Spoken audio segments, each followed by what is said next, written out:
గమ్మతి వాడతారు ఇక చూడులా పాడవాడ ఏం చేయాలి మరి ఏం లేదు సంసారం ఏం చేయాలి నా ముసలి తిప్పట్లయితే సంసారం వెళ్తలేదు నాయన అయితే ఇక గిసోని పంచాయతీ పుడుతుందట ఆంధ్ర శైలకు అన్నకు ఒక పంచాయతీ చూద్దాం పని మనం కూడా నారచంద్రయ్య నోరు ధరిస్తే మాట మాటకు నా మీదనే ఇసురుక పడుతున్నాడు.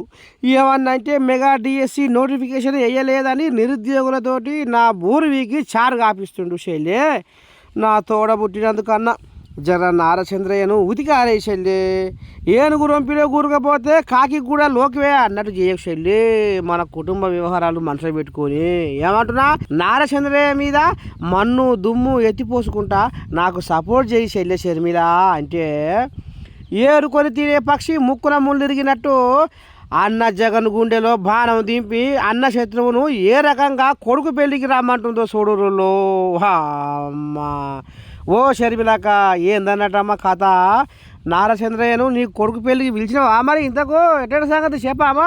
ఇప్పుడు కూడా చంద్రబాబు గారిని పెళ్లికి మాత్రమే పిలవడానికి వచ్చాము.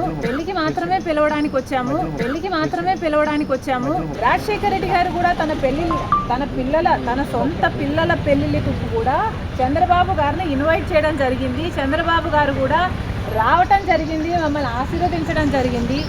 ఇదేమీ వింత కాదు, విచిత్రం కాదు. సో దీన్ని ఒక ఫ్రెండ్లీ ఎన్వైరన్మెంట్తో చూస్తే అందరికీ ఏ రేవుకు పోయినా ముండపారికి దొరుకుతుందా అన్నట్టు ఇంత ముద్దుగా మాట్లాడినా కడుపులో కషాయం ఉంటుందని కాంటలేనట్టుంది షర్మిలక్క. తోడబుట్టిన అన్న జగన్ శత్రువు నారచంద్రయ్య కాడికి చెల్లెపోయిందని ఎరుకైనాక అమ్మ ఇక సీఎం జగన్కు ఎక్కడ మండుతుందో ఏడ మండుతుందో ఎక్కడ వశపడకుండా ఉందల్లా ఇక ఈ రకంగా ఉందని గుసగుస పెట్టుకుంటా ఉన్నారట ఏపీ జనాలు. ఇక మరి ఎట్లయితుందో ఎట్లా పోతుందో ఆనాడు మా అయ్య పిలిచిండు, ఆశీర్వదించిండు. ఇవాళ నువ్వు కూడా విలువాలే చంద్రబాబయ్య అని పిలుచుకొస్తుంది. మరి ఎట్లయితుందో ఎట్లా పోతుందో గమ్మతి వాడతారు.